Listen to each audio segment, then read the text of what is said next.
अब यहाँ पर बहुत सारे युवा बैठे हुए हैं जो ये जानना चाहते हैं कि आखिर राघव चड्ढा में ऐसा क्या था कि इतनी कम उम्र में आपने पढ़ाई लिखाई की, उसके बाद लंदन में जॉब किया, फिर वहाँ से छोड़कर आप वापस आए, भ्रष्टाचार के खिलाफ लड़ाई लड़ी, आप राज्यसभा पहुँचे। क्या है राघव चड्ढा में कि वो यहाँ पर बैठे हुए बच्चों को कुछ टिप्स देंगे जीवन में आगे बढ़ने के लिए? नहीं, मेरे में ऐसा कुछ नहीं है चित्रा जी।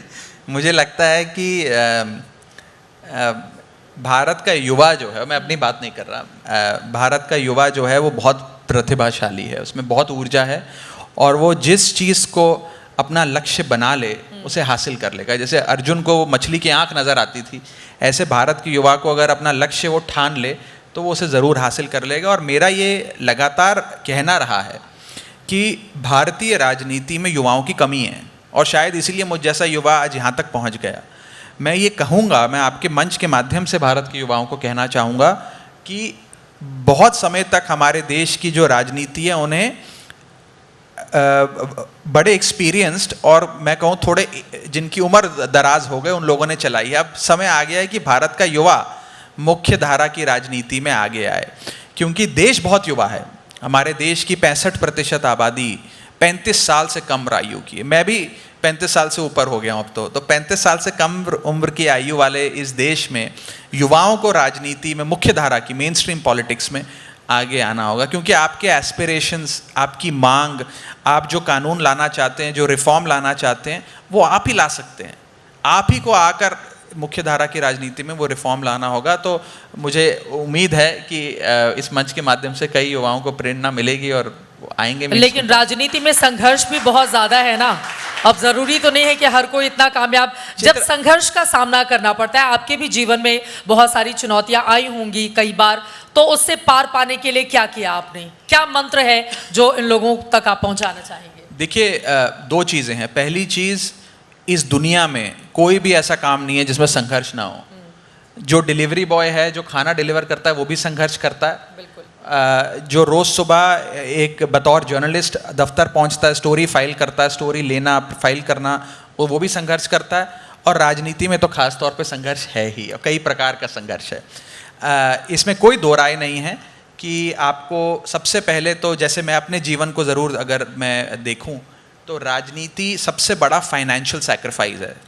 क्योंकि मैं पहले बतौर चार्टर्ड अकाउंटेंट विदेश में काम कर रहा था, एक अपना private wealth management boutique firm शुरू करी थी, तो वो सारी चीज़ें पीछे हो गई और वो एक जो फाइनेंशियल ग्रोथ मैं हासिल कर सकता था, वो उसकी कहीं ना कहीं एक फाइनेंशियल कॉस्ट है जो चुकानी पड़ी। इसके साथ साथ एक सोशल कॉस्ट भी है। घर परिवार वाले, दोस्त यार सब पीछे छूट जाते हैं, क्योंकि सारा दिन आप राजनीति में और लोगों की सेवा में लगे रहते हैं। तो कई प्रकार की कॉस्ट है जिसका सामना करना पड़ता है। लेकिन अंततः काम वो करना चाहिए जो आपको जॉब सेटिस्फैक्शन, जो सुकून अच्छा जाए।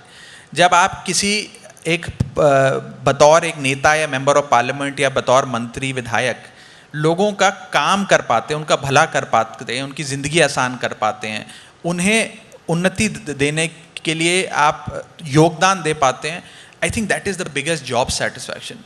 वो जॉब सेटिस्फैक्शन है जो रात को बड़ी मीठी नींद देती है। तो वो अब क्या आपका जॉब सेटिस्फैक्शन है, वो आपको तलाशना है और उस दिशा में लग जाना है। यकीनन आपका ये मंत्र इन लोगों के बहुत काम आएगा।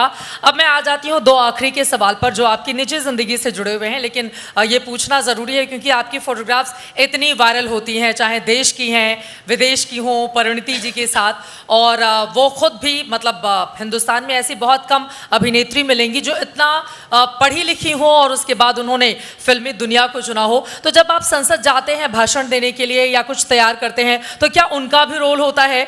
क्योंकि मैंने जब उनकी डिग्री देखी, मैंने इतना पढ़ लिख के फिर उन्होंने उस सेक्टर को चुना जहां पर बहुत कम लोग ऐसे दिखाई देते हैं जो पढ़े लिखे हों। देखिए, उन्होंने मुझसे कहीं ज़्यादा बार कैमरा फेस किया है, और तो कैमरा कैसे फेस करना है और डायलॉग डिलीवरी कैसी होनी चाहिए, उसमें मैं ज़रूर उनसे थोड़ा सहयोग लेता रहता हूँ। हालांकि मैंने किस टॉपिक पर क्या बात रखनी है पार्लियामेंट में, उसमें उनका योगदान नहीं होता। लेकिन ये ज़रूर है कि एक बार स्पीच तैयार करने के बाद मौका लगे तो मैं ज़रा उनको पढ़ के सुना देता हूँ कि मेरी डायलॉग डिलीवरी ठीक है कि नहीं है।